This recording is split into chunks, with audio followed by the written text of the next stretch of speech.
Welcome to the podcast that discusses storytelling from all angles to help you and us answer the call when the muse screams, "Tell the damn story." We'll be exploring the challenges of being creative in fiction, illustration, comics, film, and nonfiction.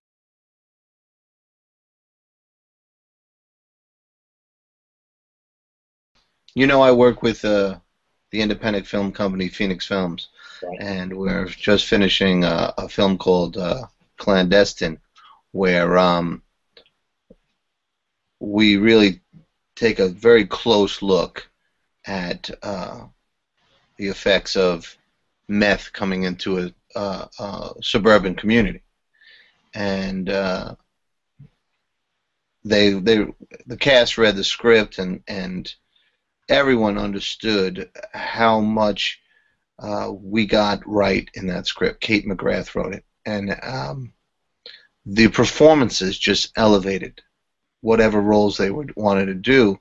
Not to pat our own backs, but I mean, it's a film that grabs you by the neck, and you don't get up, and there's no rainbow at the end. It's a real strong look at you know the Hollywood ending is over there. This is closer to real life, Mm. and I think that's kind of what I'm struggling with this. I mean, my daytime persona is alter ego is a school teacher, and I have to look these kids in the face. I mean, the journalism class. We just kind of finished classes last week, and one of the final things that somebody said was, this year, in this class, we talked more about people killing and dying than any other aspect of the news. And it's not that I chose to, but I was trying to reflect what was going on in the news, which is again, what we're looking at here. How do we take this and do something with it, and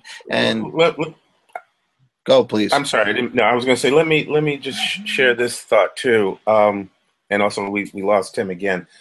I work with kids a lot too. I do workshops with kids, and I did this one particular workshop with a group of young students, and they had a culminating event where their comic art was displayed, and one of the students is showing off their work very proudly. It's a 3-panel piece, like a comic strip, and two of their friends, their classmates, are with them, and they said, "Why do you always do stuff about people getting killed? Why is it always in your work?" And this young student turns around quite proudly and happily and says, "Because I like killing. It's really great." And I looked at the Wow. young person. I looked at the young person and I said, "You really? You like that?" And he said, "Yeah, yeah, really." And I said, "Do you know this particular person?" And I named this individual, which is another young person who had been shot down and murdered just because they were in the wrong place at the wrong time. Not involved in anything illegal. They were just in the wrong place. And not only did this young person freeze when they heard that name, but the two friends said, "Yeah, we knew this person. They talked about this person." And they said, "It's terrible what happened to this person."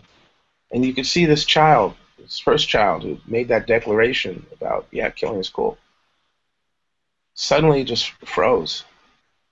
Suddenly just found themselves speechless.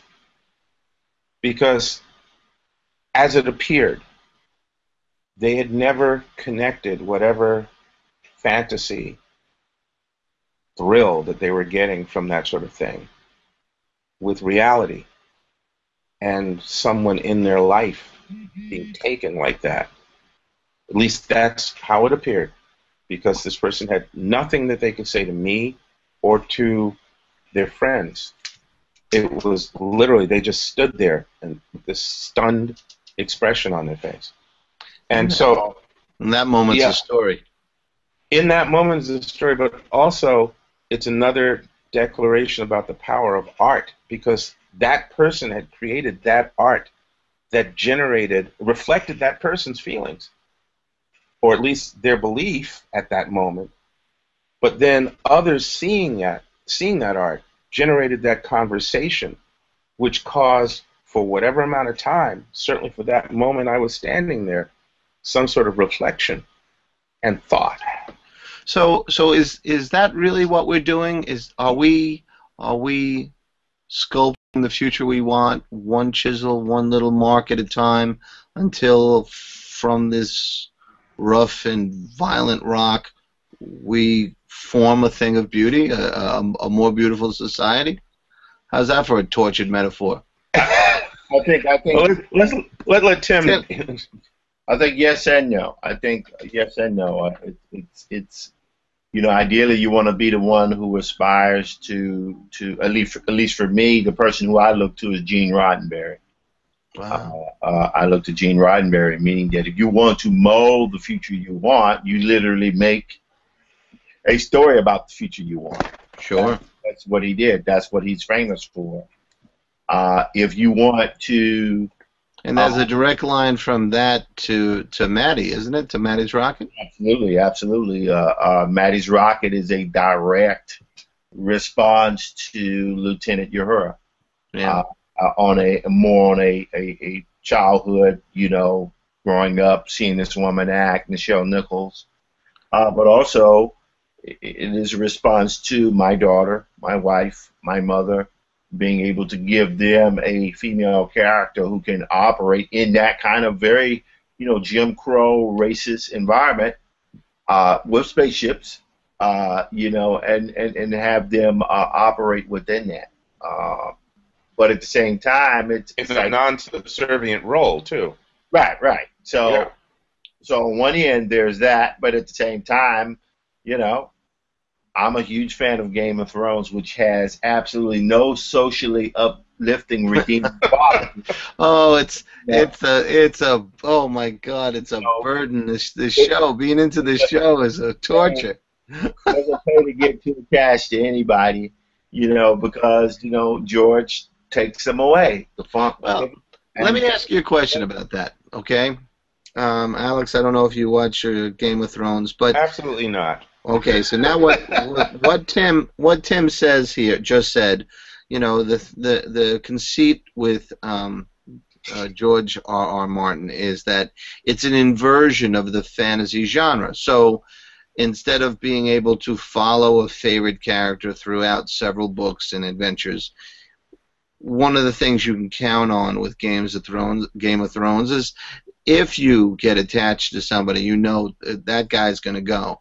And here's my question to you, Tim, and Alex, hopefully you can discuss it in a more general terms.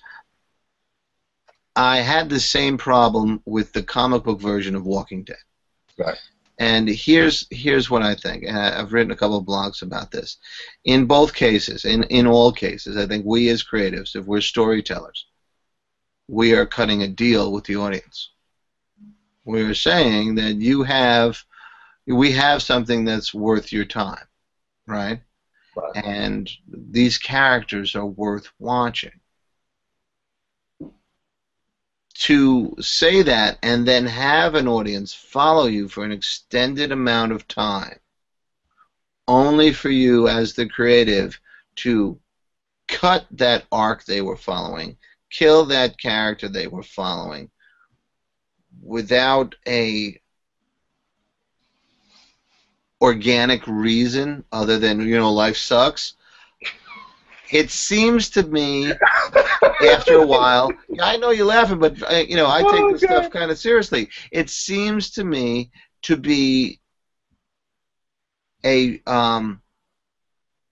break of trust, a severing of the bond, almost a con, because throughout our evolution as a species, we've always had stories, and we've always learned that there are certain things that you build upon, and to have those cut out for the sake of being different, or for the sake of making a statement,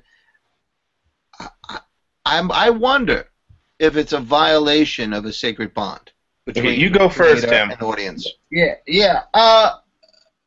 Uh, well, first of all, I think, and I should say that statement that got my wife, who is a huge, huge, huge Game of Thrones fan, to come up and she's making face. She's throwing hexes your way. So that's the first thing we have to get out of the way. The second thing, Well, she says, did I say something wrong there? oh no, no, no, no. She knows that, but it's just that she's very involved with Game of Thrones. Anyway, without getting mixed up on that, I would say that an artist has the license to do whatever they want. That's the first thing. Just as the audience has the right and the option to choose to follow along or not.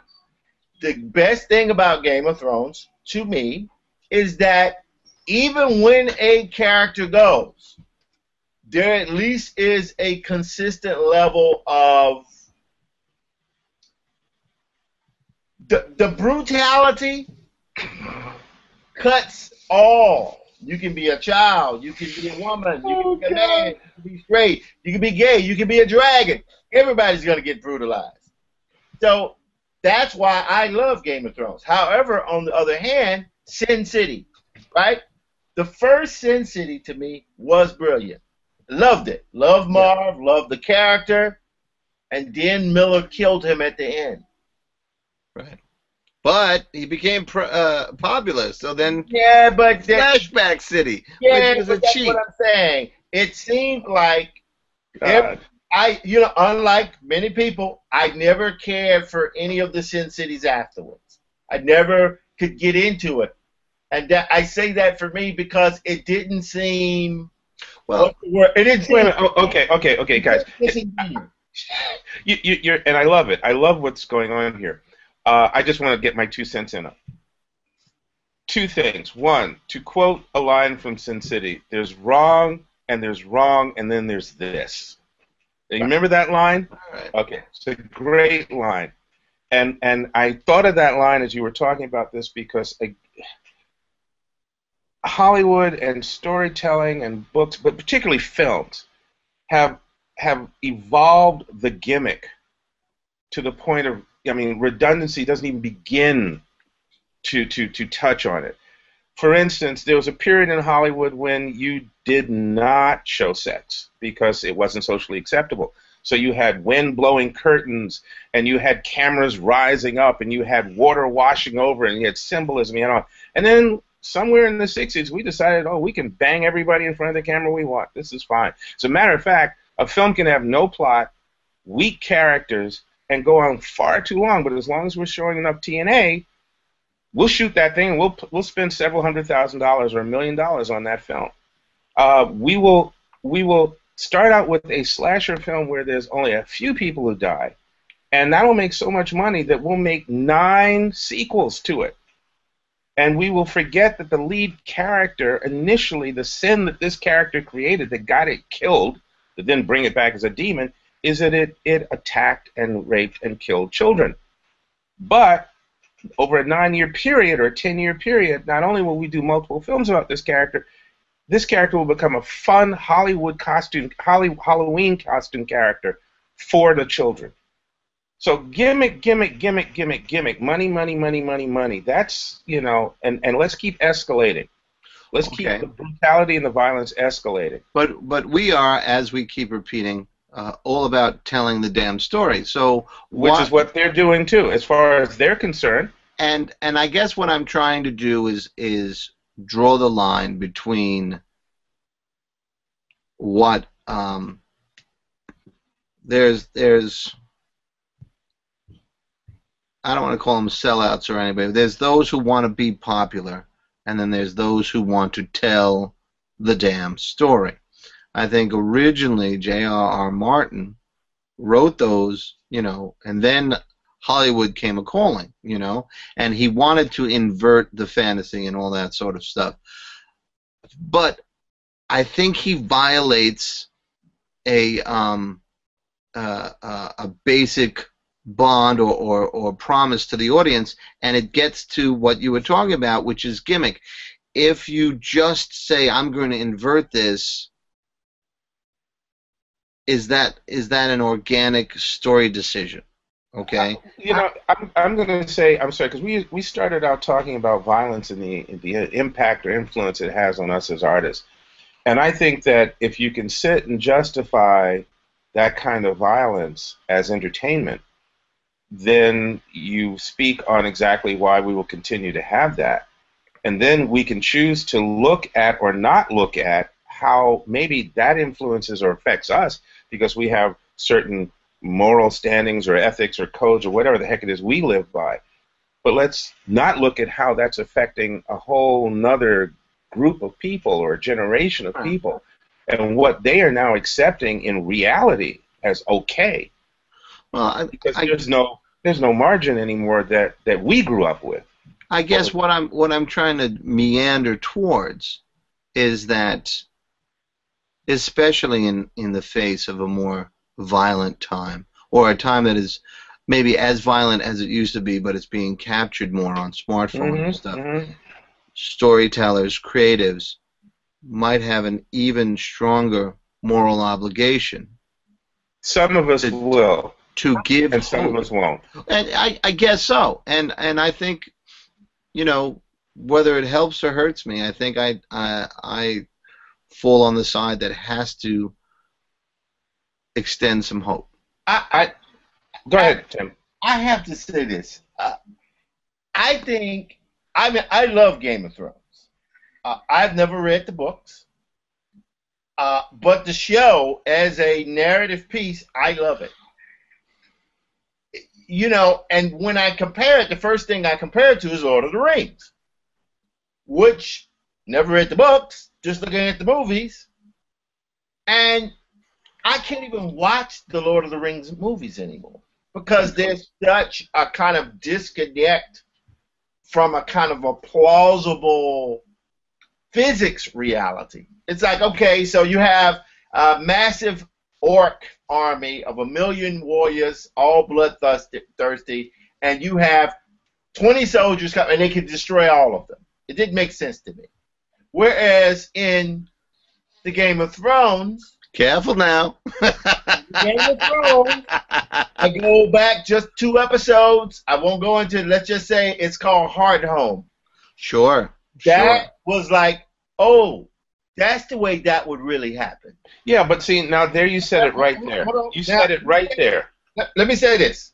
Go ahead. I'm not going to stop you, but you said it right there. I'm saying that even in all that horror, all of that death, all of that, losing things and people who are important to you. I always go to that one character, that mother who was there and then she wasn't.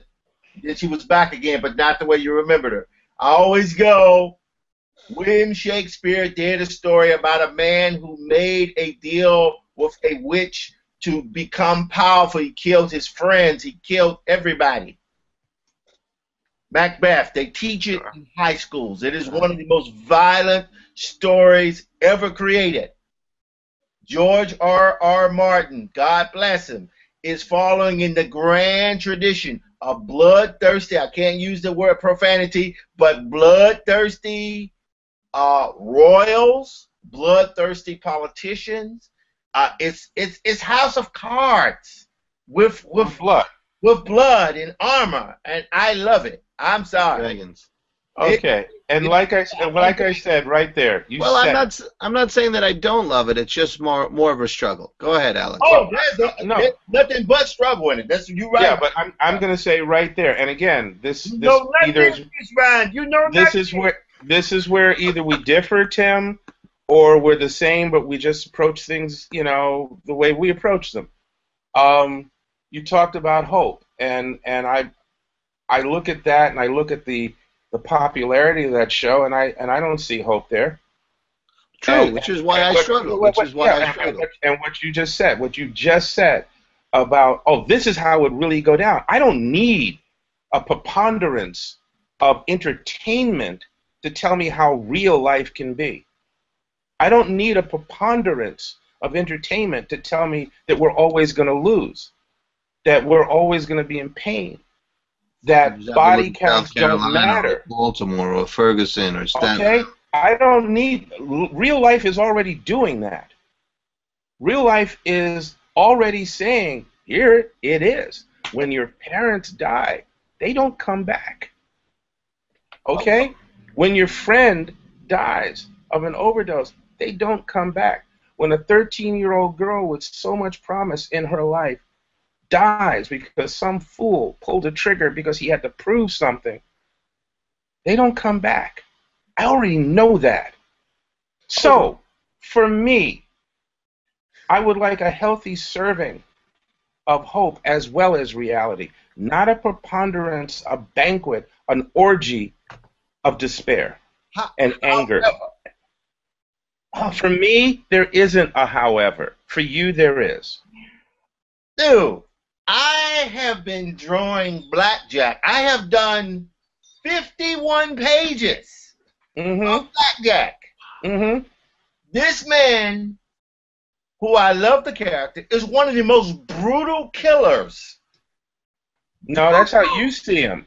Oh, I didn't say he doesn't do it for a righteous reason. I didn't say anything about righteous. I didn't say anything about righteous at all. Brutal. He has a very strict code, and I can say this from experience now because I've been painting him for 51 pages. He has a very strict code. He is like a combination of a samurai and a mercenary mixed together. But then stop on top of that, which what we began earlier, he's a black man in a place where Jim Crow is completely state-sponsored. So this guy is taking out his anger on these poor murderers, right? He is like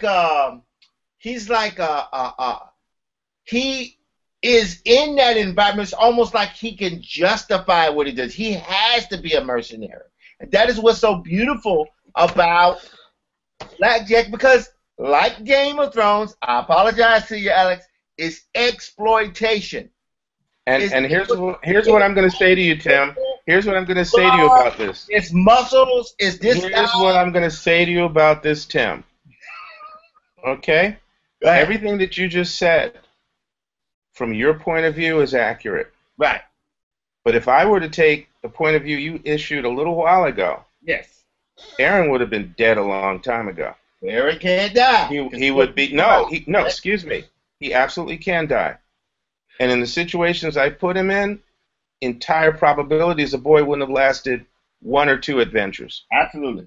Okay? So I determine what is fiction and what is reality. Right. Also, the kind of man his father was is closer to the way people like that would survive in that kind of business. Okay? I choose to give him a higher bar. Right. His father was, pay me. Who I got to shoot? Right. Okay, they're dead. I'm going home. I'm going to have a drink. Okay? This is what I'm talking about. I'm talking about, yeah, I could take him down that road because everybody else is doing it.